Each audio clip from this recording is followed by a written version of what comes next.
and welcome to Learning from Nature, the Biomimicry podcast with me, your host, Lily Urmann. I'm so happy you're here.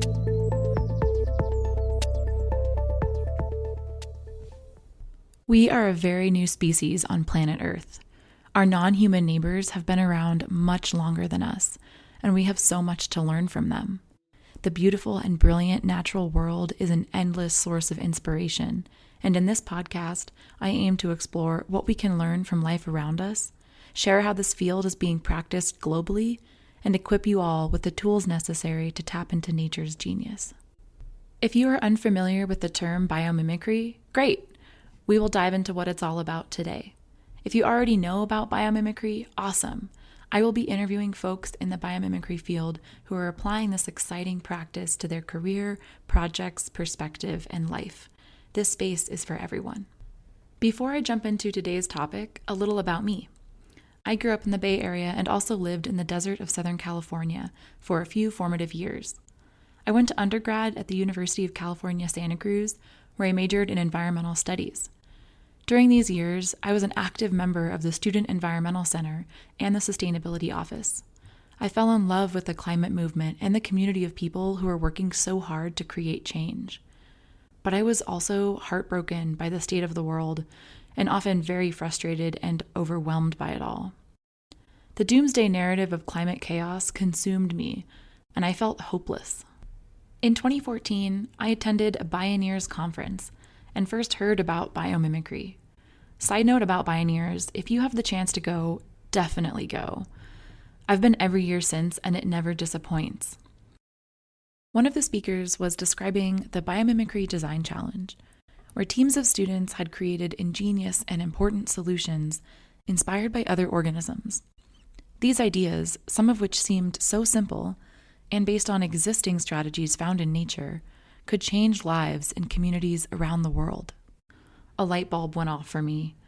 The fact that people were learning from nature to build and design a more sustainable world blew my mind. The realization that all of the solutions we need for our survival already exist in the natural world was both humbling and incredibly hopeful. I returned to campus with renewed joy and enthusiasm. During my junior year, I was part of an amazing program called the Education for Sustainable Living program, where I spent one semester creating a biomimicry course for other undergrads and learning facilitation techniques, and the other semester teaching this course to students. We spent many days in the Arboretum or the Redwood Forest, deeply curious and cultivating an appreciation for the genius of life. This experience inspired me to write my undergrad thesis on integrating biomimicry into higher education, which is still floating around somewhere on academia.edu.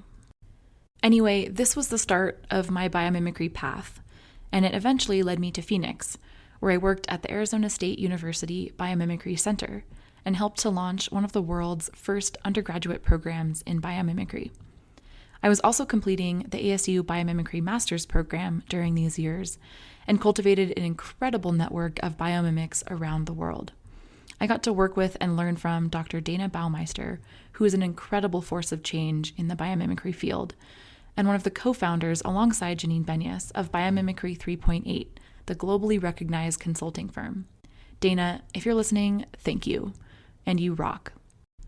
I have since co-founded a startup that began as my master's final project, and I'm a visiting instructor at Pratt University, where I teach a course I created called Biology for Biomimicry, offered for the first time this semester. I now live in Denver, Colorado, and spend as much time as possible in the mountains, hiking, rock climbing, backpacking, and birding with my partner and our sweet shelter dog, Camus. It's so nice to meet you all. Okay, so that's me. I promise I will spend less time talking about myself in the future. Actually, in all other episodes, I will be interviewing biomimics, so that's something to get excited about. All right, what is biomimicry? It's an ancient practice and an emerging field where we learn from nature's forms, processes, and systems to inspire life-friendly design. So people have been learning from nature for millennia, but only in the last 40 or 50 years has this practice made its way into formal, Western, academia. There are now a few undergrad programs, as well as a couple master's degrees and doctorate programs globally. Students from every major are excited to learn and apply biomimicry methods to their career. Don't worry, I will have an entire episode dedicated to biomimicry in education, where I will share more about these programs. I think the best way to describe biomimicry is to showcase examples of it done well. One of the most common case studies is the Shinkansen train in Japan. This high-speed train was one of the world's first and can go up to 200 miles an hour, but it had a huge problem. When it went through tunnels at a high speed, it would cause a shock wave and tunnel boom. Nearby towns would hear an extremely loud explosion sound, sometimes multiple times a day. Luckily, the engineer on the team was a birder, and he noticed that the kingfisher bird had a unique adaptation.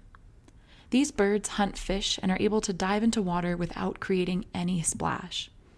He translated this streamlined shape to the front of the train, which completely solved their noise limit issue.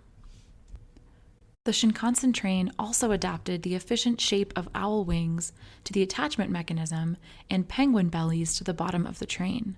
Together, these updates allowed the train to use 15% less power and go 10% faster. Like I mentioned in my definition earlier, there are 3 categories of biomimicry: form, process, and system. The Shinkansen train is an excellent example of form-focused biomimicry, where the engineer learned from the shape of birds to design a more efficient train. An example of biomimicry that is process-focused is Muscle Polymers glue. This company was inspired by how muscles attach to rock underwater, which is a feat even our toxic chemical-laden glues have a hard time doing. There's a multi-step process for how muscles attach, and it contains some chemistry, so hang on tight. First, its foot appendage reaches out and finds a good place to land on a substrate. Then it secretes some proteins called lysa and dopa in a specific order that prime the rock and form a hard surface for its byssal threads to grab onto. Lysa joins the party first and essentially clears the way for dopa to work its magic. Dopa is known to stick easily to many surfaces, even non-stick surfaces, because of how it chemically bonds. Basically, every molecule of dopa shares some electrons with the substrate it sticks to, which forms a very strong bond. The company Muscle Polymers has developed a non-toxic and high-performance adhesive known as PCS, which mimics these proteins that muscles are using underwater. PCS is 300% stronger than other underwater adhesives and can bond to a huge range of substrates. There are so many uses for a product like this, and this company is first focusing on getting the product to market for coral restoration, solving a massive need in conservation groups that are working to regrow coral reefs and need them to stay in place for marine ecosystems. As you can probably sense by now, each level of biomimicry, from form to process to system, increases in complexity. For systems level biomimicry, one must understand not only how an ecosystem functions, but the roles that each organism play in that system and operating conditions that impact it, like sunlight, water availability, soil health, and so much more. For example, there are a few companies working to mimic how wetland ecosystems filter water, although this is a daunting task. Restoration projects are also a common application for systems-level biomimicry. There is a ton of potential in the agriculture space as well, and one company called the Land Institute is looking to the nutrient cycling and biodiversity of prairie ecosystems to inform new large-scale growing operations. Biomimicry on the systems level is extremely fascinating and multifaceted. We will explore this realm more later on the podcast. By the way, a great resource and tool for biomimicry is asknature.org. This site is an interactive collection of biological strategies and innovations inspired by them, as well as some really great educator resources. Ask Nature is a wonderful way to explore how nature works and learn how companies are applying these time-tested solutions to ideas and products. I highly recommend adding Ask Nature to your bookmark tab if you haven't already. You can thank me. Something I also want to cover in this first episode is what is not biomimicry. There are so many bio buzzwords out there right now, it can be confusing.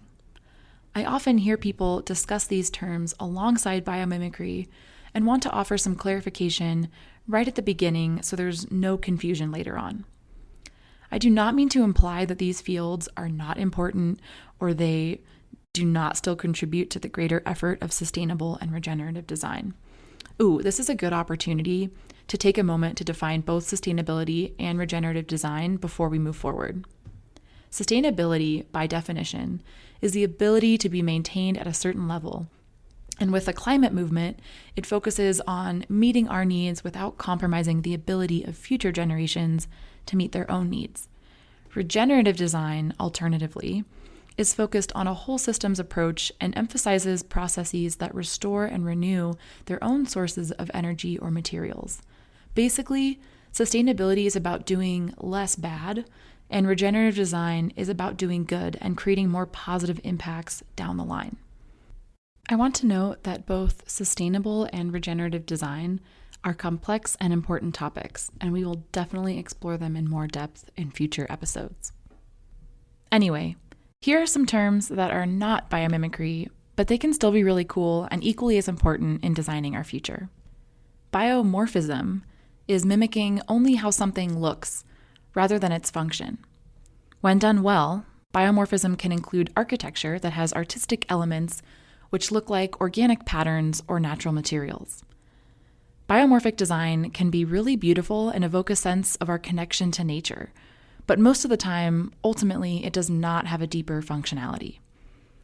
For example, a building that looks like a tree or branch, but does not provide efficient structural support, transport water, or provide habitat to other organisms would be biomorphism.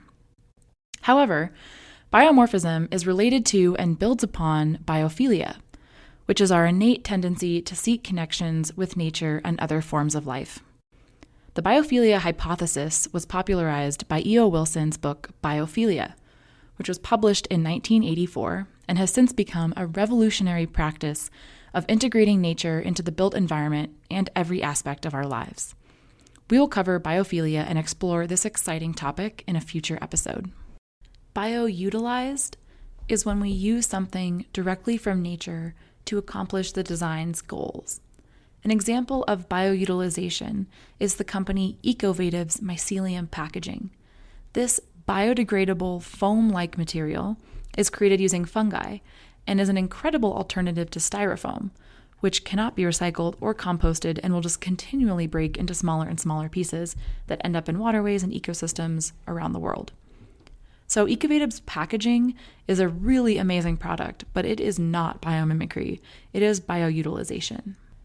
Bioassisted is similar to bioutilized. It's when a design accomplishes its goals with the help of something from nature. An example of this would be using E. coli bacteria to help create materials similar in structure to spider silk. The company BioSteel is using genetically altered bacteria to accomplish this goal. There are a ton of really promising applications for this, including surgical implants. Again, it's not necessarily a bad idea, but this extractive mindset is a dangerous path to walk and can lead to maladaptive designs that are not ultimately life-friendly. One big thing to note is that biomimicry is about function, aka what does the organism, process, or system do, and how does it do it? Function will be a common term used throughout future conversations and interviews.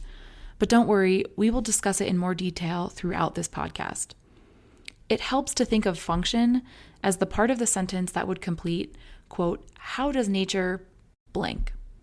Such as, how does nature communicate? How does nature share resources? How does nature create color? Or how does nature physically assemble? Communicate, share resources, create color, and physically assemble are all functions. There are also maladapted and well-adapted applications of biomimicry, which lie on a spectrum. Maladapted biomimicry is still inspired by nature and functions like nature most of the time, but it is not life-friendly. This means it could be made with petroleum products that require extractive mining or lots of toxic chemicals to make. Well-adapted biomimicry is really hard to do. mostly because the systems we have in place for things like material manufacturing or transportation at a large scale require fossil fuels or exploiting workers, just to name a few examples. Anyway, as you can see, biomimicry is a complex and wonderful field full of topics that we will explore here. One last thing I want to mention that we will revisit later is biomimicry's 3 elements. These are part of the curriculum and methodology guidelines that Biomimicry 3.8 has developed over many years and are core to this practice. Emulate is the element most often talked about because it's associated with the designs we see in media and the news. It's the act of translating nature's genius into an idea and product. Reconnect, with the R and E in parentheses, is about our deep connection to nature. It's about recognizing our recent disconnection and realizing the desire to live in relation to nature. This is a crucial component as it requires us to acknowledge that we are nature. The reconnect element focuses on going outside to observe the natural world around us. And this can reveal so much about our non-human neighbors, the ecosystems in which we live and with them, and even discoveries about ourselves. Ethos represents the philosophy that is at the core of biomimicry. It's about turning to nature as mentor and measure in all aspects of life, not just the products we create. Together, these 3 guiding elements give biomimicry a holistic and powerful foundation from which the seeds we sow in this practice can take root and grow. Biomimicry is a deep, complex, and beautiful field that we will explore further together. There are so many aspects that I did not cover today that we will discuss in other episodes with members of the biomimicry community. I'm going to wrap it up today, but join me next time for an interview with a biomimic who is practicing learning from nature in their own field. Here are some great resources so you can dive deeper into what I talked about today. The book Biomimicry, Innovation Inspired by Nature by Janine Benyus is a classic and part of the reason this field has taken off so much. The Biomimicry Resource Handbook is a really useful tool for practitioners, written by Dr. Dana Baumeister and available on the Biomimicry 3.8 website. There's a lot of great info in there about every stage of the biomimicry methodology. I will be sharing some books from my biomimicry-related collection every episode, if that's something you might enjoy. Until next time, don't forget to go outside and get curious about this incredible and inspiring planet we call home.